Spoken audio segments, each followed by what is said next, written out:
Normally, when people ask me, hey, how do I become flexible? I typically just give them some pretty basic general stretching advice. I'm like, hey, do this and do that, X, Y, and Z.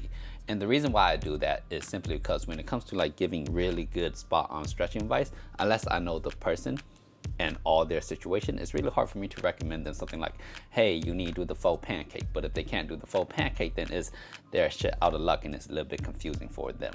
And that way, it makes it a little bit more complicated to recommend certain good exercises and stretches to do, as opposed to something like working out where you're like, hey, how do I get a big chest? I'll tell them, hey, go ahead and do some bench pressing, push-ups. If you can't do bench press, start with push-ups. You can't do push-ups, go ahead and switch it to the modified and work your way back up to a normal push-up, then do the bench press.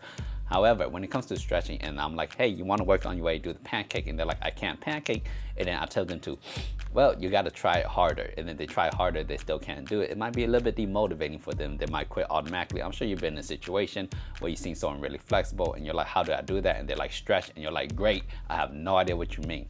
And in that regards, I want to go ahead and kind of explain what I kind of mean, or maybe give you some more insight as to when like a really flexible person, they're like, hey, when it comes to stretching, you just want to stretch really hard or you want to have a nice routine.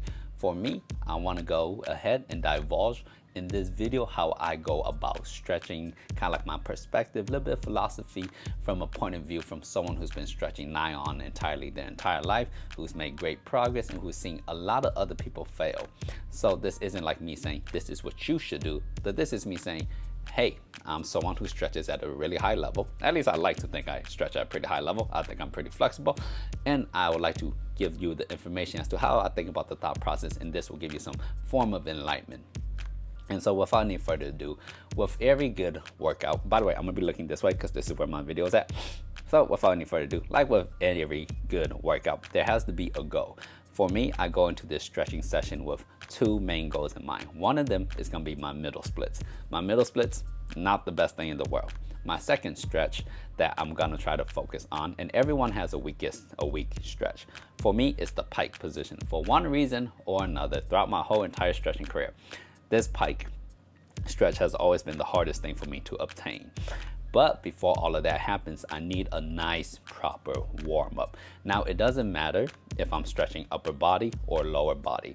I want my entire body more or less to be to a certain state of maximum warm upness. You know how you do like a full body workout? You kind of want your full body to be warmed up, and then you go into the actual workout. At least maybe for some people you do, or maybe for some you don't. But in this case, when it comes to stretching, even if I'm just purely focusing on my leg strength abilities and trying to expand upon them, I really want my whole body to be to a certain level of readiness. So before all that readiness can happen, I'm gonna go ahead and stretch out my whole body. I'm moving from more or less one stretch to another stretch, and I'll return to a certain few that I really like. For me, one of my favorite stretches, probably my favorite stretch in the entire world, is the pancake. So you see me enter it in and out in a lot. Right now, I'm going ahead and I'm just messing with my upper body mobility, flexibility. As we start to get a little bit older, and I've noticed this for just a lot of people in general, they lack the ability to raise their arms over their head. For me, I don't know why, I kind of have a little bit of a fear that I don't ever want to lose this overhead mobility. So no matter what, when I'm stretching, I'm always working that shoulder range. Even though my mobility for my shoulders hasn't improved in freaking forever, it doesn't mean that I stopped doing the stretch, right? If you don't use it, you lose it. And right now I'm working on the maintenance phase of it. And right now it's only been about 4 minutes, so I'm about halfway through my warm-up. Typically speaking, I actually don't know how long my warm-ups are gonna take. Sometimes if I'm really on my shit or I'm having a really good day for whatever reason, X, Y, and Z, my warm-up might really only take me 2 to 3 minutes, and then I'm ready to start stretching hard. But until I'm ready to start stretching hard, I'm moving from one stretch to another stretch in a very dynamic fashion. Dynamic stretching is just really good as a general way to warm up the body and the muscles. Typically good for running, any sports, to be honest. I would never do just pure static stretching. And even when I do go ahead and do my type of stretching, it's never really like a static thing. I don't ever really hold a position. I always try to improve on the position through acceleration. I'll explain a little bit more on that as we get to the actual hard stretching portion. But right now, I'm working on my pike and I'm doing some twists and turns. as you see me lift up my knees, what I'm doing here is I'm actually lifting my knees up, and then I'm contracting my quads to expand and lengthen my hamstrings while my body is slightly forwards. A very key thing about this forward position is, and when it comes to stretching, is you never want to go down, as in the cue should never be to go down. It should always be to go forwards. Going forwards does that thing where it helps to extend the spine and keeps you in a nice posture. Even though the body, is something that we're always on top of in terms of our feet, sometimes the feet, they get neglected.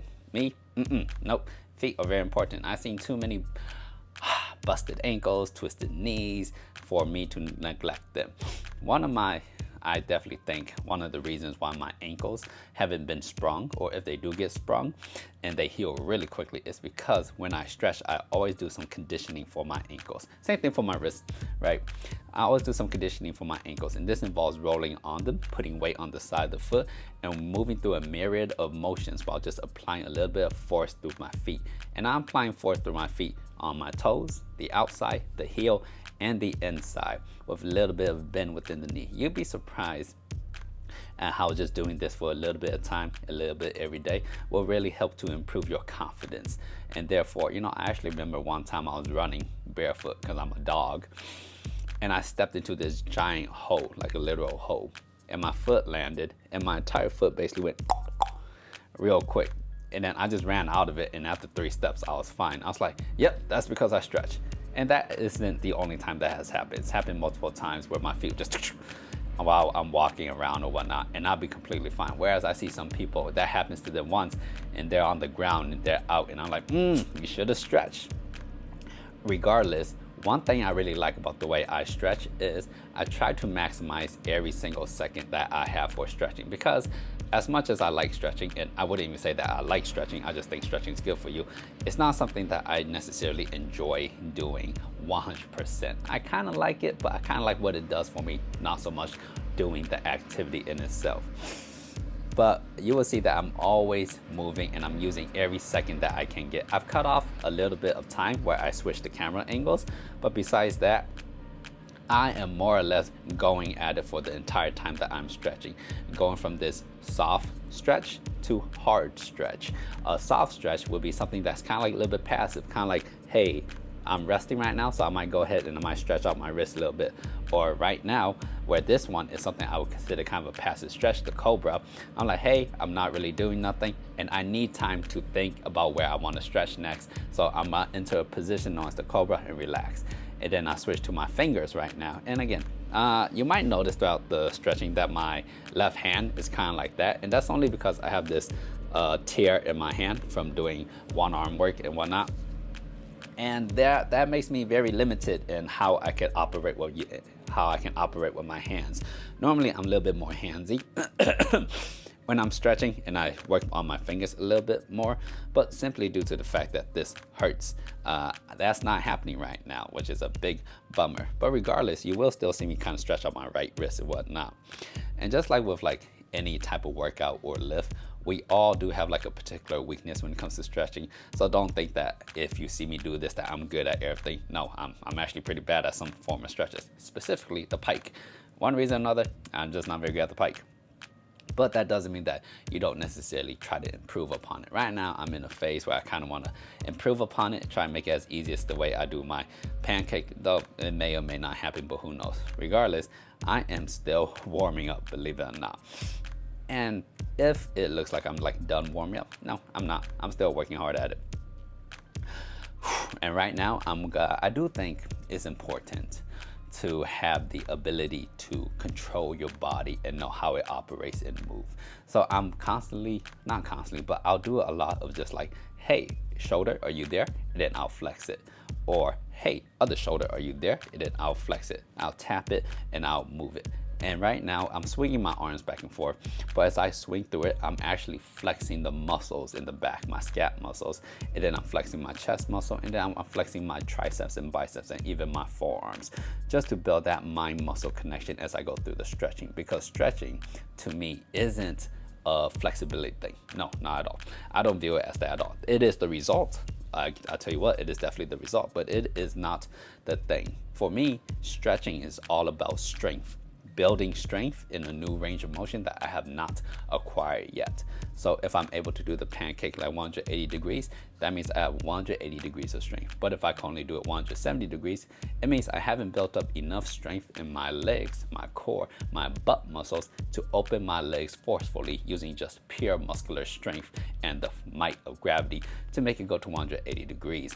And that way, it makes it something that's it makes it so that's not a yes or no. It makes it an effort thing. It makes it a, hey, how strong am I? How much effort can I put forth? Right now, this is actually my first real hard stretch after my 10 minutes of warming up. As you can see, I'm doing the pancake, and this is the only time I do it in this video, like a full-on pancake stretch. But I'm already pretty good at it, so I don't get too much super benefits from it. But even then, you see me, I'm using my hands to try to push my butt down because it kind of comes up a little bit because I'm not fully flexible enough to keep my entire hips on the ground as I go through this pancake stretch, which I'm pretty happy about right now. That one felt extremely good. Normally I would struggle a little bit more, but that one's pretty good. If I had decided to go ahead and do that maybe 2 or 3 more times, I would have got to maybe a little bit lower, but by not that much. Afterwards, I immediately just wrap up my legs using my hands because I'm not gonna lie, my legs are kind of straining after that. It in the hero's pose. Funny enough, you're gonna see me enter this stretch a lot throughout my stretching. And for me, this is one of those stretches that doesn't really do much for me anymore. I don't really feel the stretch in my quads. Yes, of course, there is a stretch in my quads, but I don't really feel it. What it does for me is it's a good transitional stretch, and it's a good antagonistic stretch for the pancake. If the pancake stretches like the inside, or if I'm doing like a pike and the pike hits the hamstring curls, and then I wanna go ahead and hit the hero's pose, just so that I have something that hits the quadriceps muscle, because even though I don't get a stretch, they should still be stretched, because if I do stop stretching, they definitely get tight. And right now I'm doing one of my key stretches that I'm trying to do today, right?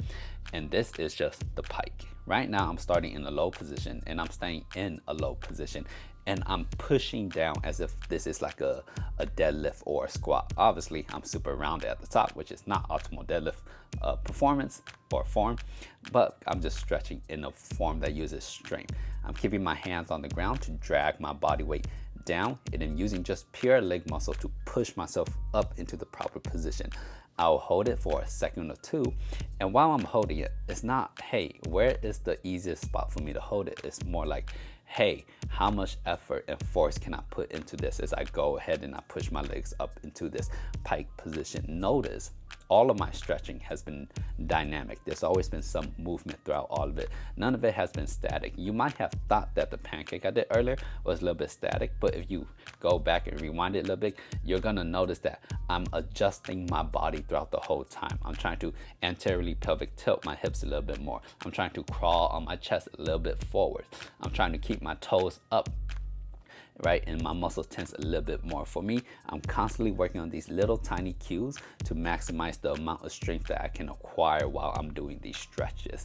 And we enter just a little bit of calf work. Right now, I'm trying to, well, because I don't do that much walking, honestly, because I'm not like the biggest fan of walking nowadays. I'm like, hey man, I need to do some calf raises or else bad things can start happening. I lose a little bit of blood flow.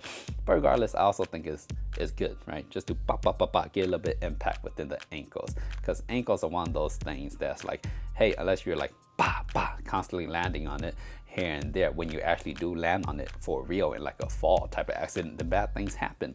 More or less the same is true for exactly what I'm doing for my knees right here. Normally, I'm never in this position where I push my knees out far in front of me. But if the occasion ever arises where it does, then my knees will be a little bit more conditioned and more used to it. So even though I'm stretching, I'm also conditioning my body for any possible injury. So it's also a little bit of injury prevention. Stretching, injury prevention, flexibility, and strength. But flexibility is the result. It's mostly just a lot of strength. And then we enter what is arguably the worst part of this stretching session for me, which is indeed the middle splits. I am not very good at the middle splits, and the way I elected to work on the middle splits this time around, I say this time around because it's not my first time trying to get the middle splits. I've done it other ways before, and it's always good to try to advance your techniques or how you go about trying to improve your own flexibility. Because if one thing doesn't work and you tried it really hard, maybe it's time to try something else. For this, block of my stretching, the way I'm electing to go ahead and try it is, hey, Chang, instead of just trying to hold the bottom position for a long time, what about this? What if we try to get into the lowest position that we could get into as quickly as we can get into, and then just get out of it? So the main theme of today's stretching is dynamicism. Right now, let me talk about the acceleration. I'm starting high, and then as I go down, I'm thinking further, further, further, further. Even when it looks like I'm not moving, I'm thinking further. I'm keeping my legs nice and tense. I'm still trying to go as far as I can, even though I'm not moving, because I haven't hit that max flexibility yet for my middle splits. I could feel it. I feel there's a couple of inches missing. So for me, even though I'm not moving nowhere, it's like it's like an unstoppable force versus an immovable object. Right now, I'm the unstoppable force, and the immovable object is that middle splits. So even though I hit this stalemate, I'm still trying to actively push, and that makes it more of a dynamic type of motion for me. To make it make a little bit more sense, sometimes when you bench press or you're doing a squat, right? Everybody knows what a sticking point is. If you don't know, it's typically the point where you're moving a weight and your body slows down and it feels like you're not moving. For me, that is exactly what's happening here. I'm starting the lift all the way at the top. I'm going down, and the lower I go, that's where the sticking point starts to arrive. But we all know that when it comes to a sticking point, if you just stop, then that weight is gonna crush you. Not me. When it comes to the stretching and I hit that sticking point, I just keep thinking to myself, further, tense up the muscles, make it even harder, continue to go even lower. I want to fight against this strength that I don't have so that I can acquire this strength. And of course, when I do wake up the next day, or when the next few days do go by, I'm not as flexible as I am today because soreness happens, because stretching, the way I do it, is very active. I use my muscles and I flex. Therefore, it comes like literally just a workout. Although kind of like different from workout because it's not super structured. It's very targeted though, is how I would put it. Because I did my pikes and I only did more or less like one hard set of it. Like it was like a set of 10, which doesn't seem like that much. But during that set of 10, I was going balls to the wall. And right now I'm doing 10 reps of just dropping into middle splits. But each one is debilitating mentally. I really have to fight the idea that, hey man, go down, go low, really keep fighting. You can't be lazy. Lazy stretching is easy. When you do lazy stretching, you could do it for like 4, 3, 5, 10 minutes at a time. But if you try to really just improve, you could barely hold the position for 2 to 3 seconds. And that's what I'm really trying to do. I'm trying to get to the point that's so uncomfortable that I could barely hold it for 2, 3, 4, 5 seconds. But here's the thing. Since I'm doing 10 reps of that, what's 10 times 5 or 10 times 3? That's 30 to 50 seconds. 30 to 50 seconds are extremely hard, proper stretching. And I don't know, let's say you do it like 3 or 4 times a week. That's like 4 or 5 minutes of really high quality strength building. Because if you think about it, when you do like a 1 rep max, when you're working out, or you just do like a heavy set of 3, you're not under that weight for a very long amount of time. 1 rep might take you 3 or 4 seconds. And if you do that 3 times, that's 12 seconds. And let's say you do 3 sets of that while you're at like about 30 or 40 seconds, give or take. And that's really all this. You built it up to do a really hard, heavy sets. And it's just about 40 seconds. You do that about 3 times a week.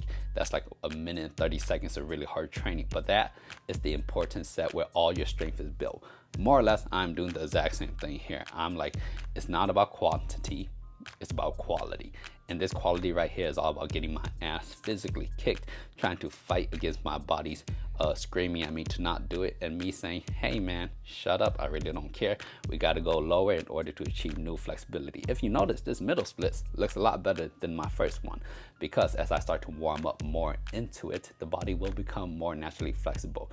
And you could say like maybe the first 2 sets of that were like the working sets, and then the next were like near the maximum effort set. But the funny thing about stretching is because you can't really like put an actual weight on it, the intensity is always just kind of like never as high as it comes to like doing like a pure one rep max. Like when I do a deadlift and I 1 rep max, I'm telling you what, I can only do that thing 1 time. However, when I stretch and I do it as hard as I can, like as physically hard as I can, I could do it like a couple of times, because unless I'm forced to stay in that position, I could, go out and manage it for like 2 or 3 seconds. And it's just really all about building up that high time under tension intensity. I am more or less done with that middle splits thing, and right now I'm taking like a break. Even though I'm taking a break For me, it's always about that mind muscle connection or mind skeleton connection. I'm doing cat cows while I'm on my knees right here, just working on that anterior pelvic tilt, working on that ability to move my spine forward and backwards, just building that sensation, right? Because I want to know whether I'm in a good posture or whether I'm in a bad posture, just to build up that proprioception, just to understand how your body moves. If you don't understand how your body moves and someone tells you to do this, but then you do that, and you think you're doing this, it's gonna be really confusing for you to actually make improvement. So I do think it's important to, like, hey, understand your body, make it move, relax, rest. That was something that I never really considered when I was younger into stretching. All I was thinking was down. That was my only cue, right? I was just thinking, go down, stay low as you can. Down is the way to go. But as I progressed and I grew up and I'm a little bit more flexible, I'm a lot more knowledgeable, all my cues have shifted. I never care about going down. Going down is the last thing on my mind. Going down, going further down is the result of moving forward. It is the result of contracting my muscles, and it is the result of being disciplined. What do I mean by being disciplined? Well, there's the point where you enter a stretch and it hurts, right? And the burning sensation, ripidination, is forcing you to pull out. But then you're like, hey, I'm gonna be disciplined, because believe it or not, the second I leave this stretch, that means I leave the area of gains. I don't want to leave the area of gains. I want to stay there as long as I can within the area of gains. This is gonna be a really good example right here. I am so mentally worked up that I don't want to do this stretch, but I'm preparing myself. Right there is my areas of gains. I'm trying to hold that there for as long as I can. Unfortunately, it's not even more than 5 seconds. It's like 2 or 3 seconds. And then you look at me. Oh man, I got to think about life right there. That was horrible for me. But even though I'm thinking about life, notice how I'm in the butterfly position. Again, it's a passive stretch for me. It does absolutely nothing. It is the equivalent of laying on the ground. Nothing is happening for me while I'm in the butterfly stretch. But that doesn't mean that I don't see the benefits of it, because by doing something that you're already good at, right, you continue to maintain it. And then as I prepare myself again, I'm just thinking about exactly what I need to do. I might also be flexing my muscles a little bit. You can't really tell, but like I'm flexing my muscles and I'm playing with my toes a little bit, just building that I was gonna say neuromuscular connection, but no, just building that, hey, I have toes, hey, I have a body, hey, this is how my body works, hey, work with me, body, operate for me. Right before I go into it, I always take a nice deep breath, look at that deep breath, and then I extend it, right? I hold that tension within my body, that tension to build strength. There, I'm not going down. I'm not going down. I don't care about going down. I only care about going forwards. Not only am I going forwards by contracting my abdominal muscles, because I am contracting my abdominal muscles to pull myself forwards, not down. I'm also pushing forward with my arms, using my lats to round out my shoulder blades to push myself forward. My whole direction when I'm doing this stretch is forward, except my toes, I'm pushing them up and backwards, because that makes the stretch a little bit harder for me. It stretches out my calf. And that's where the discipline comes in, right? It's all about maintaining good form. If you ever ran like run like 100, 200 meters, 300, 400, give or take, you know that your form will start to break down. And in order for that form not to break down or to fight it, you have to keep your form, and it's gonna suck and it's gonna feel horrible, and it's gonna be easier to let that form break down and get sloppy. But if you do, you get slower. However, if you're disciplined, you're able to maintain that form a little bit longer, get a little bit further than everyone else, even though it feels like complete dog water. But for me, I am more or less nearing the end of my stretching session. I done my major things that I wanted to do, which was I did the pike, and then I did my middle splits, and then I did a little bit more piking. And right now, I'm just resting, getting myself mentally ready. This is like more or less the only time in my stretching where I'm not necessarily like doing another passive stretch, because I am very mentally worn out and I just kind of want to stop. Though with like any good thing and anything really, it's always like when your body is like, hey man, we had a really good stretching session and I want to stop, but wait, we're really not done yet. So hey man, let's go ahead and finish off strong. And that's where the point I'm reaching right now is. I'm like, you know, I've stretched more than most people can imagine. I've done enough. I am more flexible than most people. Why do I need to keep going? And the idea why I need to keep going is, well, obviously it's not about them. It's about me. It's my journey. It's my ability to get more flexible. And so you just gotta think about that way, right? It's not about comparing yourself to other people. It's just about comparing yourself to who you want to be or who you were yesterday and seeing the micro improvements. And I was like, you know what? Me from like maybe 3 weeks ago when I really didn't care about it, I would have stopped a long time ago. But because I want to try to improve my flexibility just a teensy weensy bit, let me go ahead and not stop and keep it going. And then I've started, I say that like I started this thing where I'm trying to build more leg strength in order to be more flexible. Of course, that's always the key when it comes to flexibility for me. And one of the things I'm trying to do is I'm trying to do a standing splits where my leg is completely vertical, right? You guys know what I mean, right? When someone stands on one leg and they could do the clock with their foot, that's more or less exactly what I'm trying to do. In order to prepare for that, because just like with any exercise or lift, just because you bench press doesn't mean you don't warm up when you do your dumbbell bench pressing. That's what I'm doing right now. Right now, I'm warming up for that by doing my front splits. Front splits for me, if I decide to actually train it, I could more or less sit in it for, I'm not going front. I could sit in it for like an hour if I want it. It's not a comfortable hour by any means, and it feels horrible more or less the entire time, but I could sit in it for like an hour. But right now I'm just warming it up because now I'm going to start to do the pure strength aspect of it, where it's not necessarily the funnest thing in the world and it feels really dumb, one would say, because you're not doing too much of anything. Right now I'm contemplating it and I'm just preparing myself. And what I am doing now is an exercise that if you haven't done before, you may notice some extreme quad cramping or cramping somewhere, because straight leg strength and straight arm strength is very different from bent arm strength and bent leg strength. Right now, I am working purely on that straight leg strength. The way I'm gonna be working on it is just by doing leg lifts up as high as I can. But before that, you see me jiggling my muscles around a little bit. You're like, why are you jiggling your muscles around? Again, it's just to make sure that, hey, I notice my muscle is there. I notice it's alive, it's moving, it's nice and mobile. It's just me connecting with my body to understand what it really feels like, right? Eventually, once I get done with this, I will start stretching. But until then, it's not important to, what I meant to say was, it is important to know your body. The more you know it, the easier it is to control. The better you can control it, the more you can limit the variables. The more you limit the variables, the easier it is to start to expand upon the strength you have. Like, for example, like, hey, my body feels like X, Y, and Z today, therefore I'm only capable of X, Y, and Z. But a lot of times people don't really know what that is unless they push themselves to the X, Y, and Z limit. And right now, as I go ahead, I'm now in still the warm-up phase. I'm starting with some bent leg action, straightening my leg, trying to get it as straight as I can. This motion right here, incredibly, very, very difficult, especially if you're not flexible. If you're not flexible, you might not be able to get as high as I can, even though it looks like I'm not even getting that high. And honestly, when I'm doing it, it feels like nothing is really happening.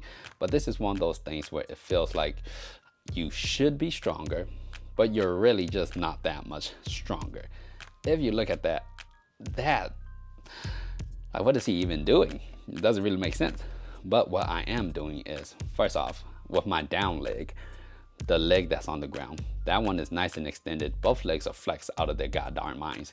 The bottom leg is pushing down. As that bottom leg pushes down, the upper leg, I'm contracting it upwards as high as I can. That bottom leg gives me stability. That upper leg, I'm trying to bring it up as high as I can towards my face. While I'm doing that, my abdominal muscles, my core, they're flexed out of their goddamn mind. They are super hard and intense. And I will repeat this strength training. This is the actual strength, like the more pure strength type of strength training of this portion, as I go ahead and I stretch. But this is still like a stretch, right? Regardless, because if you're not flexible, you're not getting as high as that. But also, if you're not strong in that position, you're not getting as high as that. So is it flexibility or strength? For me, it's purely strength. I don't really think of it as a flexibility thing. The flexibility part for me is just about the discipline of having good form. If you can't keep your legs straight and you just want to get that knee as high as you can, then you could very easily just go ahead and bend your leg and bring it up to your face. But then you ruin the discipline aspect of it. And I'm like, that's not what we're trying to do here. What we are trying to do here is bring the knee to our face with the leg completely straight. That's where the discipline aspect comes into it. And if you look at me right now, I am more or less demoralized. I'm like, wow, man, that sucks. And then I got to do it some more. and then I'll go ahead and I'll rest. But again, this is more towards the end of my workout, and I'm deciding, how many of these do I want to do? How many do I think I need to do in order to actually garner the benefits that I want to benefit? I don't go into my stretching sessions with like sets or set reps. I might say 10 because 10 is just a nice round number. But for this, no, I don't really got nothing. I just go into here. I'm like, here, let me just keep moving. Let me just keep stretching.